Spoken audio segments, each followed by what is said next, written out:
Hello students. आज के इस वीडियो में हम क्लास 12 की सेकेंड यूनिट करंट इलेक्ट्रिसिटी को पढ़ेंगे। ठीक है, तो देखो हमारा टॉपिक है आज का करंट इलेक्ट्रिसिटी। ठीक है, देखो इलेक्ट्रिसिटी क्या है। इलेक्ट्रिसिटी एक फॉर्म ऑफ एनर्जी है जो हमारी लाइफ को बहुत ज़्यादा कंफर्टेबल बना रही। कैसे बना रही कंफर्टेबल? ठीक है, तो देखो यहाँ हमारे आसपास जितनी भी चीज़ें हैं सभी के सभी इलेक्ट्रिसिटी पे चलती हैं या इलेक्ट्रिसिटी पे बेस्ड हैं। जैसे फ़ैन है, फ़ैन को चलाने के लिए भी हमें इलेक्ट्रिसिटी चाहिए। टीवी है, टीवी को चलाने के लिए भी इलेक्ट्रिसिटी चाहिए। वॉशिंग मशीन है, उसको चलाने के लिए भी इलेक्ट्रिसिटी है। मतलब इलेक्ट्रिसिटी हमारी लाइफ में बहुत इंपॉर्टेंट रोल प्ले कर रही है। ठीक है, तो हम आज के इस वीडियो में करंट इलेक्ट्रिसिटी और उससे रिलेटेड चीज़ें पढ़ेंगे। ठीक है, तो हमारा जो आज का पहला टॉपिक है वो है करंट इलेक्ट्रिसिटी। ठीक है, current electricity.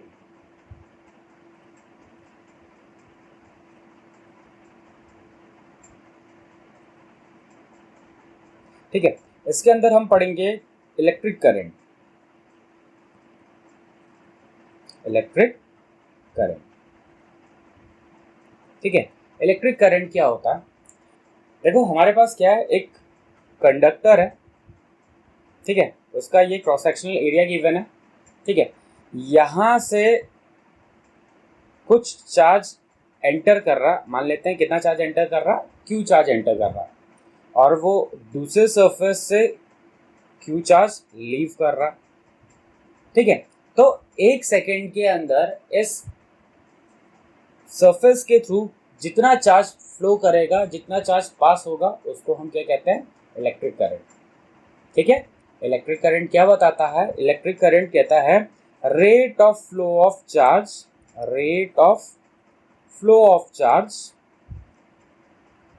Flow of charge is called electric current. ठीक है, किसी कंडक्टर के थ्रू एक सेकेंड में जितना चार्ज पास होगा उसको हम इलेक्ट्रिक करंट कहेंगे। ठीक है, अच्छा देखो इलेक्ट्रिक करंट को हम डिनोट करते हैं आई से, और आई इक्वल टू होता है क्यू अपॉन टी। ठीक है, charge flowing in unit time, मतलब एक सेकेंड में जितना चार्ज फ्लो कर रहा है उसे हम इलेक्ट्रिक करंट कह रहे हैं। ठीक है, तो देखो यहाँ से जो इलेक्ट्रिक करंट है वो हम दो तरीके की इलेक्ट्रिक करंट की बात करते हैं। ठीक है, एक होती है एवरेज इलेक्ट्रिक करंट। क्या होती है? Average electric current.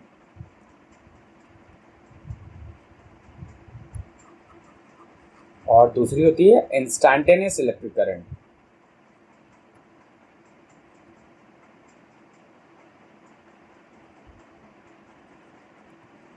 Electric current,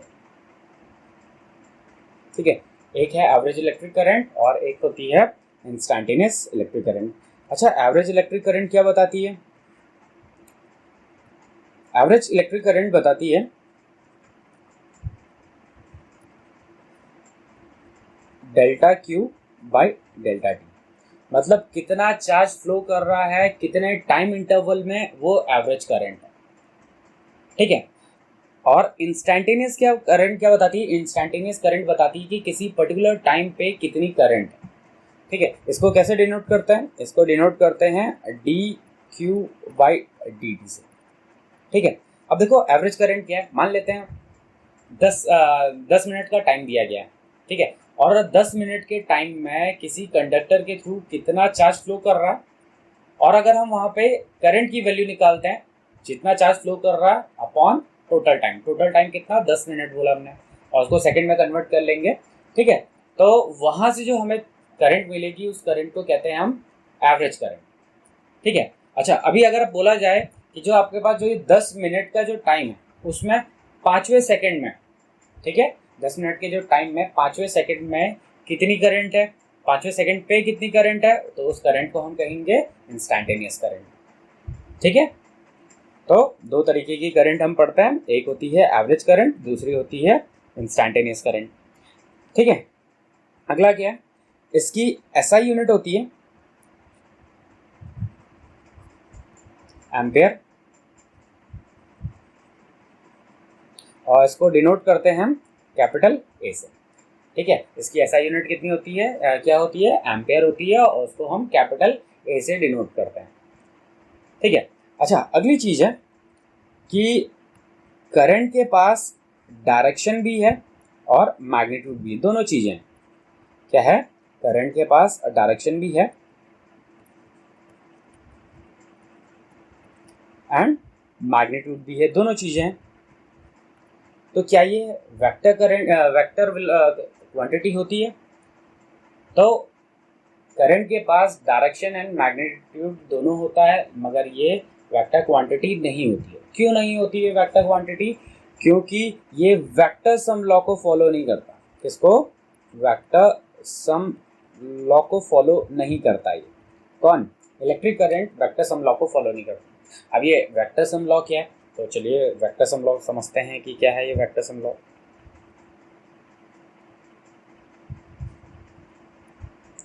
ठीक है, तो देखिए वेक्टर सम लॉ क्या है। मान लेते हैं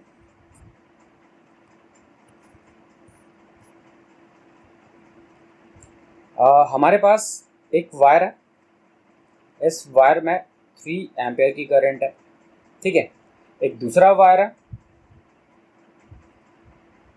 इसमें 4 एम्पेयर की करंट है, और हमने इन दोनों को इस तरीके से 90 डिग्री पे रखा हुआ। ठीक है, अब इन दोनों का जो ये वाला एंड है उससे एक तीसरा वायर कनेक्ट कर रखा। ठीक है, हमने इसमें लगा दिया एक एमीटर। क्या लगा दिया? एमीटर। और ये जो एमीटर है ये रीडिंग बताएगा 7 एम्पेयर की। कितने एम्पेयर की? 7 एम्पेयर की करंट बताएगा। अच्छा, ये 7 एम्पेयर कैसे आता है? 7 एम्पेयर कैसे आएगा? जब हम 3 एम्पेयर को और 4 एम्पेयर को ऐड कर देंगे तब जाके 7 एम्पेयर आएगा। तो ये जो सम होता है, इस सम को कहते हैं हम स्केलर सम। क्या कहते हैं? स्केलर सम। ठीक है, तो ये जो है ये स्केलर सम को फॉलो कर रही है, स्केलर सम लॉ को फॉलो कर रही है, वेक्टर सम लॉ को फॉलो नहीं करती। तो ये वेक्टर सम लॉ क्या है? वेक्टर सम लॉ देखो क्या है। अभी अगर ये जो करंट है अगर वो वेक्टर क्वांटिटी होती, क्या होती है? वेक्टर क्वांटिटी होती, तो यहाँ पे 3 एम्पेयर की करंट आ रही थी और यहाँ से 4 एम्पेयर की करंट आ रही थी, तो जो करंट आनी थी वो क्या आनी थी? इन दोनों का रिजल्टेंट आनी थी। और रिजल्टेंट क्या मिलता है हमें? 3 का स्क्वायर प्लस 4 का square plus cos 90 into 2 into 40 4 into 3। ठीक है, कॉस 90 तो जीरो हो जाता है, तो ये पीछे वाला पार्ट पूरा जीरो हो जाएगा। ठीक है, आई क्या मिलेगा हमें? और √9 प्लस 16 सॉल्व करेंगे तो कितना मिलेगा? 5 एम्पेयर का। अगर ये वेक्टर क्वांटिटी होती तो हमें वैल्यू कितनी मिलनी थी करंट की? हमें वैल्यू मिलती 5 एम्पेयर की, लेकिन हमें वैल्यू एक्चुअली कितनी मिलती? जब हमने एमीटर लगा के चेक किया तो करंट मिली 7 एम्पेयर की। ठीक है, और ये 7 एम्पेयर वेक्टर सम नहीं है। ठीक है, तो इस वजह से करंट वेक्टर क्वांटिटी नहीं होती है, जबकि उसके पास डायरेक्शन एंड मैग्नीट्यूड दोनों चीजें होती हैं। ठीक है, इतना क्लियर है? चलिए अगला टॉपिक देखते हैं हम, करंट डेंसिटी।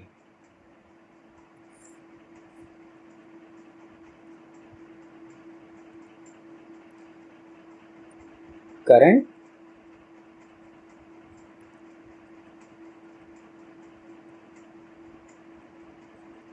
डेंसिटी। ठीक है, अब ये करंट डेंसिटी क्या है? देखो, मान लेते हैं हमारे पास एक क्रॉस सेक्शनल एरिया है ये। ठीक है, इससे कुछ करंट फ्लो कर रही है,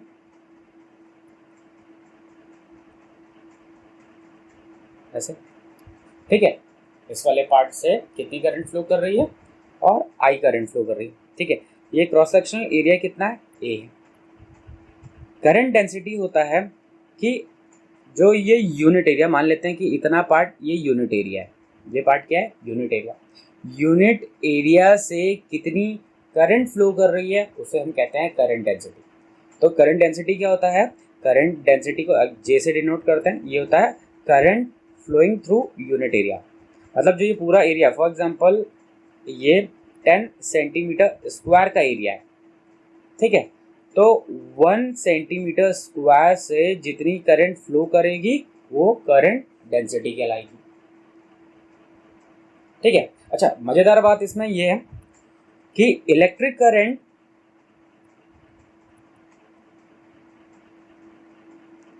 वेक्टर नहीं होती, मगर करंट डेंसिटी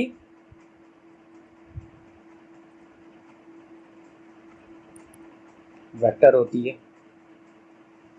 ठीक है। इलेक्ट्रिक करंट वेक्टर क्वांटिटी नहीं होती, मगर करंट डेंसिटी वेक्टर क्वांटिटी होती है, ठीक है। अच्छा, अब इसको कुछ और तरीके से समझते हैं। इसमें एक और चीज़ देख लेते हैं। मान लेते हैं कि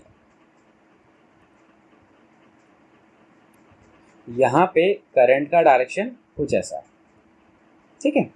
ये कुछ इस तरीके से करंट आ रही है और यहाँ पे एक एरिया रखा गया है,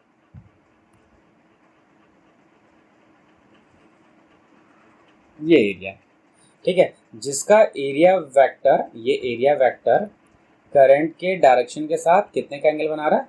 थीटा का एंगल बना रहा है, ठीक है, थीटा का एंगल बना रहा है। तो हम क्या करते हैं इसमें, हम इस एरिया को रिजॉल्व कर लेते हैं।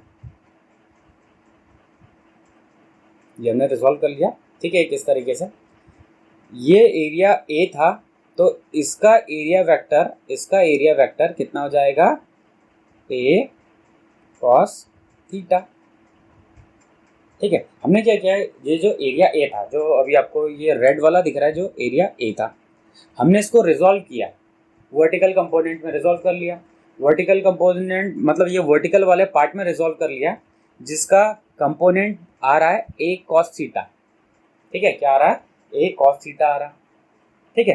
तो इसका एरिया वेक्टर कितना हो गया? ए कॉस थीटा। करंट कितनी फ्लो कर रही थी? यहाँ पे आई करंट फ्लो कर रही थी, तो यहाँ पे करंट डेंसिटी क्या हो जाएगी? करंट डेंसिटी हो जाएगी current per unit area. Unit area क्या हो जाएगा? ए कॉस थीटा, ठीक है। तो यहाँ पे एरिया क्या है? ए कॉस थीटा। यहाँ पे थीटा क्या चीज बता रहा है? थीटा बता रहा है एरिया वेक्टर और इलेक्ट्रिक करंट के बीच का एंगल है, ठीक है। अच्छा, इसकी एसआई यूनिट क्या होती है? करंट डेंसिटी की एसआई यूनिट होती है इसकी एम्पेयर पर मीटर स्क्वायर, ठीक है। इतना क्लियर है सभी को? चलिए अगला टॉपिक देखते हैं।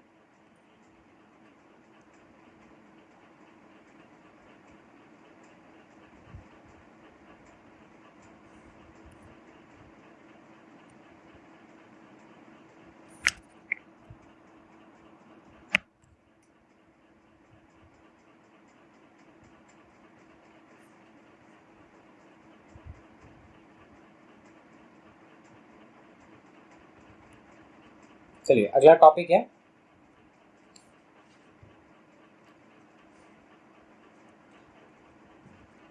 Direction of electric current.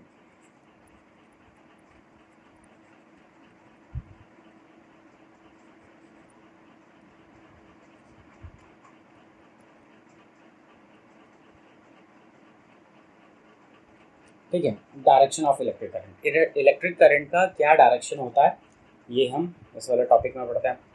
चलिए देखिए, मान लेते हैं हमारे पास एक कंडक्टर है, ये इस तरीके से हमारे पास एक कंडक्टर है, ठीक है। और कंडक्टर में होते हैं फ्री इलेक्ट्रॉन्स, और फ्री इलेक्ट्रॉन्स किस तरीके का मोशन कर रहे होते हैं? फ्री इलेक्ट्रॉन्स जिगजैग मोशन कर रहे होते हैं, ठीक है। तो जो ये इलेक्ट्रॉन्स हैं वो कुछ इस तरीके का मोशन कर रहे होंगे, एक इधर जा रहा होगा, कोई इधर जा रहा होगा, कोई इस तरफ जा रहा होगा, कोई इस तरफ जा रहा होगा। जिगजैग मोशन कर रहा है, मतलब जिधर मन कर रहा है उस तरफ चले जा रहा है, ठीक है। अब हम क्या करते हैं, ये जो कंडक्टर है इसके अक्रॉस लगा देते हैं एक बैटरी। तो लगा देते हैं एक बैटरी लगा देते हैं। ये हमने बैटरी लगा दी, ये लग गई बैटरी, ठीक है। अब जैसे ही बैटरी लगाएंगे तो यहाँ पर डेवलप हो जाएगा इलेक्ट्रिक फील्ड। क्या डेवलप होगा? Electric field. ये इसका पॉजिटिव टर्मिनल है, ये इसका नेगेटिव टर्मिनल है, ठीक है, यहाँ पर डेवलप हो जाएगा इलेक्ट्रिक फील्ड। अब जैसे ही यहाँ पे इलेक्ट्रिक फील्ड डेवलप होगा तो क्या होगा, ये जो इलेक्ट्रॉन्स हैं इनकी टेंडेंसी है भाई पॉजिटिव टर्मिनल की तरफ जाने की, तो ये इलेक्ट्रॉन्स इस तरीके से पॉजिटिव टर्मिनल की तरफ मूव करने लग जाते हैं ऐसे। ठीक है, तो ये सारे के सारे इलेक्ट्रॉन्स पॉजिटिव टर्मिनल की तरफ जा रहे हैं। ठीक, तो जब ये पॉजिटिव टर्मिनल की तरफ जाते हैं इनकी वजह से एक करंट बनती है, इस करंट को कहते हैं हम इलेक्ट्रॉनिक करंट। क्या कहते हैं? Electronic current. ठीक है, तो इलेक्ट्रॉन्स के फ्लो से जो करंट बनती है उस करंट को कहते हैं हम इलेक्ट्रॉनिक करंट। ठीक है, अच्छा अब हम ये मानेंगे कि अगर पॉजिटिव चार्ज इस तरफ जा रहे हैं, सॉरी नेगेटिव चार्ज या फिर इलेक्ट्रॉन्स अगर इस तरफ जा रहे हैं, तो जैसे जैसे इलेक्ट्रॉन्स आगे की तरफ मूव करता जाएगा तो उनकी प्लेस वैकेंट होती जाएगी, खाली होती जाएगी उनकी जगह। ठीक है, अगर इलेक्ट्रॉन आगे मूव करता जाएगा तो वो वैकेंट प्लेस पीछे की तरफ जाने लगेगी और उस वैकेंट प्लेस को हम कंसिडर करते हैं कि ये पॉजिटिव है। ठीक है, तो अगर इलेक्ट्रॉन इस डायरेक्शन में जा रहा है तो पॉजिटिव चार्ज या फिर वैकेंट प्लेस या होल वो दूसरे डायरेक्शन में जाएगा। ठीक है, तो वो सारे के सारे पॉजिटिव चार्ज वो इस तरफ जाने लगेंगे। ठीक है, अगर पॉजिटिव चार्ज इस तरफ मूव करता है इसकी वजह से जो करंट बनती है इस करंट को कहते हैं कन्वेंशनल करंट। क्या कहते हैं? कन्वेंशनल करंट कहते हैं। ठीक है, क्या कहते हैं इसको? कन्वेंशनल करंट कहते हैं। ठीक है, अभी आपसे पूछा जाए कि what is the direction of current, तो अगर हमने सिंपली बोल दिया कि डायरेक्शन ऑफ करंट क्या होगा, तो डायरेक्शन ऑफ करंट में हम कन्वेंशनल करंट की बात करते हैं। ठीक है, जब तक बोला ना जाए कि इलेक्ट्रॉनिक करंट का डायरेक्शन क्या होगा तब तक हम इलेक्ट्रॉनिक करंट के बारे में नहीं बोलेंगे। ठीक है, कन्वेंशनल करंट का डायरेक्शन क्या होता है? कन्वेंशनल करंट का डायरेक्शन होता है, कन्वेंशनल करंट का डायरेक्शन होता है, बताओ कहाँ से कहाँ? Positive terminal to negative terminal, मतलब पॉजिटिव टर्मिनल से नेगेटिव टर्मिनल की तरफ जाएगी कन्वेंशनल करंट। ठीक है, अच्छा जो इलेक्ट्रॉनिक करंट होगी उसका डायरेक्शन क्या होगा? उसका इलेक्ट्रॉनिक करंट का डायरेक्शन क्या होगा? अपोजिट होगा, नेगेटिव से जाएगी किस तरफ? पॉजिटिव टर्मिनल की तरफ। ठीक है, तो अगर आपसे पूछा जाए कि कन्वेंशनल करंट का डायरेक्शन क्या है? Positive terminal to negative terminal, और इलेक्ट्रॉनिक करंट का direction negative terminal to positive terminal. ठीक है, या फिर अगर सिंपली पूछा जाए करंट, तो करंट वहाँ पे किस करंट के बारे में बात की जा रही होगी? वहाँ पे कन्वेंशनल करंट के बारे में बात की जा रही होगी। ठीक है,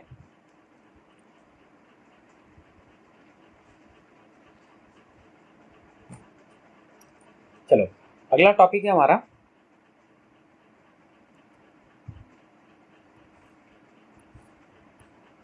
ड्रिफ्ट वेलोसिटी।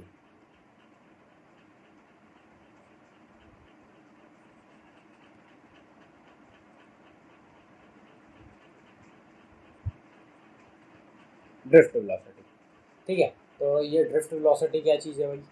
चलिए समझते हैं। अभी हमने देखा कि कंडक्टर जो था इसमें क्या थे? इसमें फ्री इलेक्ट्रॉन्स थे। ठीक है, इस तरीके से फ्री इलेक्ट्रॉन्स थे। ठीक है, और ये रैंडमली किसी भी डायरेक्शन में जा रहे थे। मान लेते हैं इसके पास वेलोसिटी u1 है, इसके पास u2 है और इसके पास वेलोसिटी u3। ठीक है, किसी भी डायरेक्शन में जा रहे थे, रैंडम मोशन कर रहे हैं, तो इनके पास जो वेलोसिटीज़ हैं वो u1, u2 और u3 मान ली हमने। ठीक है, अब आगे देखो, अगर मैं इनकी एवरेज करंट एवरेज वेलोसिटी निकालूं तो एवरेज वेलोसिटी क्या आएगा? u1 प्लस u2, मान लेते हैं कितने हैं? n तक हैं, डिवाइडेड बाई n। इसकी वैल्यू क्या आएगी? इसकी वैल्यू 0। ठीक है, क्यों आ रही है इसकी वैल्यू 0? अब जैसे मान लेते हैं कि ये इलेक्ट्रॉन है, ये इस तरफ जा रहा है। ठीक है, कोलिजन कर दिया, कोलिजन करने के बाद वो क्या कर रहा? डायरेक्शन चेंज कर दिया, तो इसका डायरेक्शन क्या हो गया? पॉजिटिव भी हो गया, नेगेटिव भी हो गया। अगर हम एक ही इलेक्ट्रॉन के बारे में बात करेंगे तो उसकी एवरेज वेलोसिटी कितनी? 0, क्योंकि फॉरवर्ड डायरेक्शन में भी जा रहा है और बैकवर्ड डायरेक्शन में भी जा रहा है। इसी प्रकार से बाकी इलेक्ट्रॉन्स की भी देखेंगे तो सभी इलेक्ट्रॉन्स की एवरेज वेलोसिटी कितनी हो जाएगी? 0 हो जाएगी।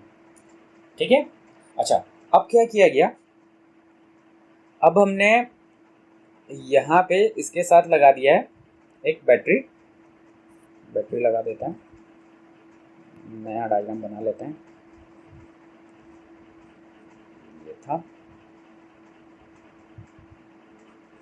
ये इस तरीके से बैटरी लगा दी। ठीक है, ये जो इलेक्ट्रॉन्स थे वो इलेक्ट्रॉन अब ऐसे मोशन करने लगे, इस तरीके से सिस्टमेटिक वे में मोशन करने लगे। ठीक है, क्यों मोशन कर रहे हैं सिस्टमेटिक वे में? क्योंकि यहाँ पे हमने बैटरी लगा दी। ठीक है, बैटरी लगाने की वजह से इनका मोशन जो हो गया वो सिस्टमेटिक हो गया। ठीक है, अब आगे देखो, अभी मान लेते हैं इसकी वेलोसिटी v1 हो गई, इसकी वेलोसिटी v2 हो गई, इसकी वेलोसिटी v3 हो गई। ठीक है, एवरेज वेलोसिटी क्या हो जाएगी इसकी? v1 plus v2 plus vn, अगर मान लेते हैं कि n है। इस एवरेज वेलोसिटी को क्या कहते हैं? Drift velocity.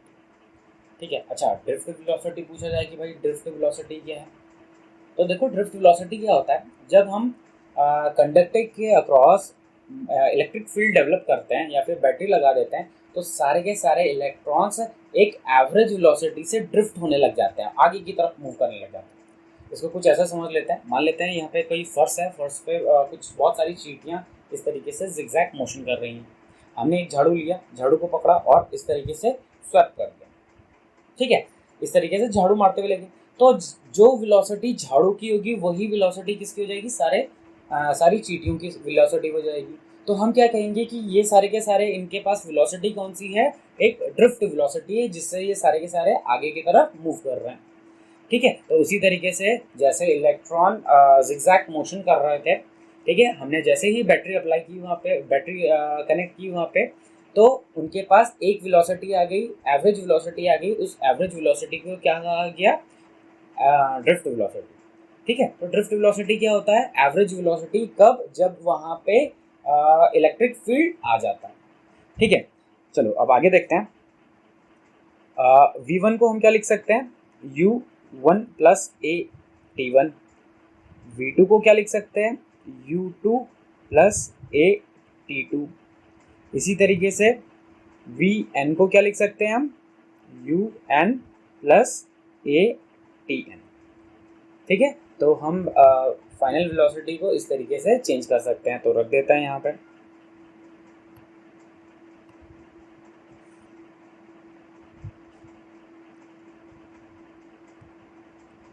तो ड्रिफ्ट वेलोसिटी क्या हो जाएगा?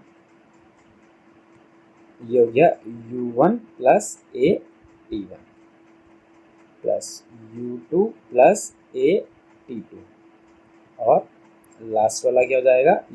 un प्लस ए tn। ठीक है, अब क्या करते हैं, जितने भी u वाले टर्म्स हैं उनको एक साथ रख लेते हैं। तो u वाले टर्म्स कौन कौन से हैं? ये हो जाएगा u1 प्लस u2 un, और ए टी वाले को एक साथ रख लेते हैं, तो ए एक्सेलरेशन को बाहर निकाल लेते हैं, तो यह t1 plus t2 plus tn divided by n।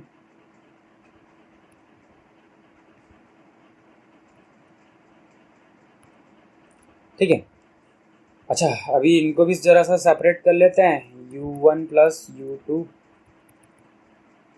un तक अपॉन n। ठीक है,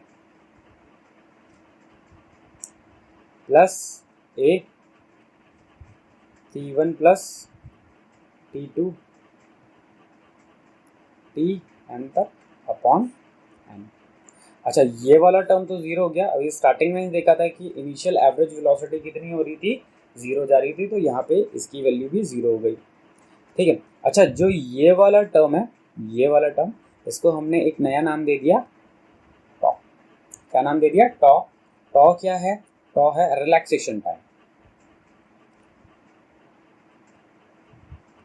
रिलैक्सेशन टाइम, टॉ क्या है? रिलैक्सेशन टाइम है। तो एवरेज वेलोसिटी कितनी हो जाएगी या फिर ड्रिफ्ट वेलोसिटी कितनी हो जाएगी? ए टॉ। ठीक है, अब जरा इसको ही आगे बढ़ाते हैं। जो कंडक्टर था ये,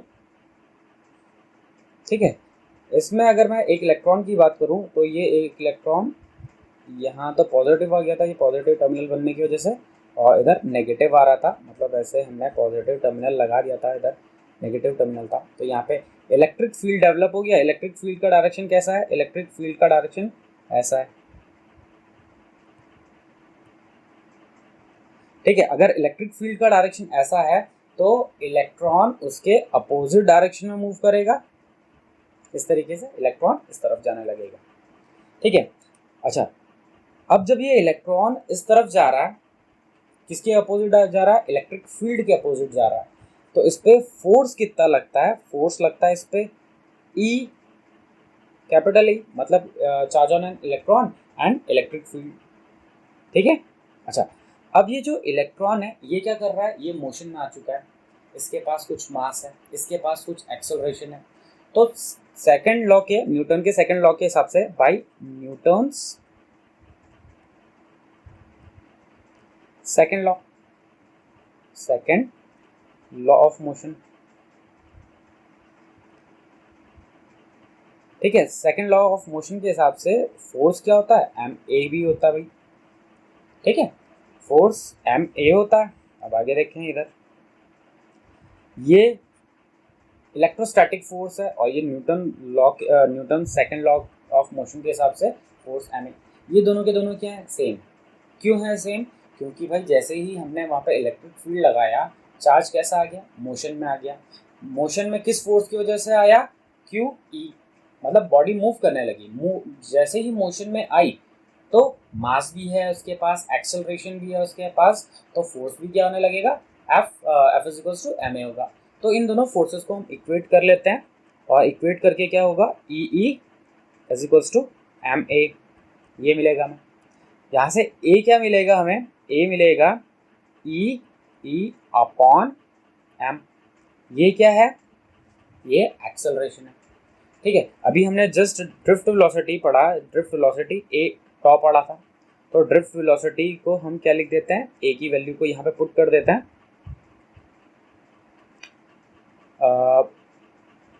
इसको ऊपर कर लेते हैं। कितना था? ई अपॉन एम इंटू, ठीक है, तो ड्रिफ्ट वेलोसिटी क्या हो गया? ड्रिफ्ट वेलोसिटी हो गया ई टॉ अपॉन एम। ठीक है, इसमें जो ये टर्म्स हैं ये क्या क्या हैं? ये सारे टर्म्स, ई क्या है? Charge on an electron, capital E क्या है? इलेक्ट्रिक फील्ड है। ठीक है, टॉ क्या है? रिलैक्सेशन टाइम, और एम क्या है? मास ऑफ एन इलेक्ट्रॉन, मतलब इलेक्ट्रॉन पे कितना मास है। ठीक है, तो आज के इस वीडियो में हम इतना ही पढ़ेंगे। नेक्स्ट वीडियो में कुछ और टॉपिक्स के साथ मिलेंगे। ठीक है, तब तक के लिए थैंक यू। अगर आपको वीडियो पसंद आया तो लाइक करिए, शेयर करिए और सब्सक्राइब करिए। ठीक है, थैंक यू।